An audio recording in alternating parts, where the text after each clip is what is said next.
Hi, good morning. This is Dr. Mike, and this is our final week. We're running a bump up immediately against Christmas, and so I know that you'll have scheduling conflicts and things of that nature, but because of the week off at Thanksgiving, made us run a little bit late. I wanted just to take a few moments in this lecture, the only one you have this week, to talk to you about the course in general and about what I have found in my own experience to be the value of ethics. I started Clemson in 1975, and I majored in psychology and minored in philosophy and religion, which includes ethics, of course. And at 18 years old, it didn't mean that much to me. I may have mentioned this already. It was not a course or a series that I found to be interesting, and I was kind of bored to tears. I'll never forget one of my bad experiences was in summer school. I took two philosophy classes back to back. They were 3 hours each and had the same teacher. And the teacher was supposed to break in the middle for us to go to the restroom and then break. And we had 30 minutes between classes. Well, he came in and turned his chair around, sat down backwards in his chair, and was off in La La Land for 3 solid hours. He never remembered the break. I always lectured 15 minutes over time, so you had barely 15 minutes between classes. One was Introduction to Philosophy, and one was Philosophy of Religion. And by most standards, most people would have thought he was quite a good teacher. I was bored to tears at 18. And probably some of you felt the same way this week or this series of classes. But I think you will find as you get older the value of what we have talked about, because I had to leave my senior year and go back home, take care of my brothers. My dad got sick, and I was 30 years before I came back and finished that degree. And I still held on to my same major and minor. And it was amazing at 50 years old, the difference, how things looked, and the difference in the teaching. I was much more the contemporary of my teachers. They were older, I was older. And it was just amazing what I took away from that, things that were just of great value. So I want to encourage you that, sometimes you go through things and you're better. I think I said this at the beginning. You're better having been exposed to the material than to never been exposed. Learning is quite an interesting thing. Sometimes it's much like throwing mud against the wall to see what will stick. It will stick at sometimes and not stick at others. And so I think that you will find as you go into your career, further your career, most of you are working on the RN, so you've already been in the field. You will find the things we've talked about to be of greater and greater value as you go on through life.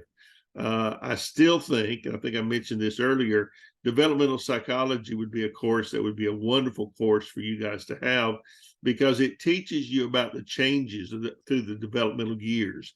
Everybody starts as a baby and ends up as a geriatric patient. So one fellow said it well. He said that we come into this world bald and naked, and we go out the same way. I mean, we tend to end up the same way we came in. But the distance between that dash between birth and death is the life we live, right? The life we enjoy. So these things kind of make us think and make us meditate upon that. The other thing I wanted to mention to you was our initial goal was to look at our statement of ethics that we did first week and rethink that in the last week to see if we've changed our minds on any of our ethical stances. Let me tell you this, don't ever be afraid to change your position. I did that as a pastor. I've been a pastor for 20 years.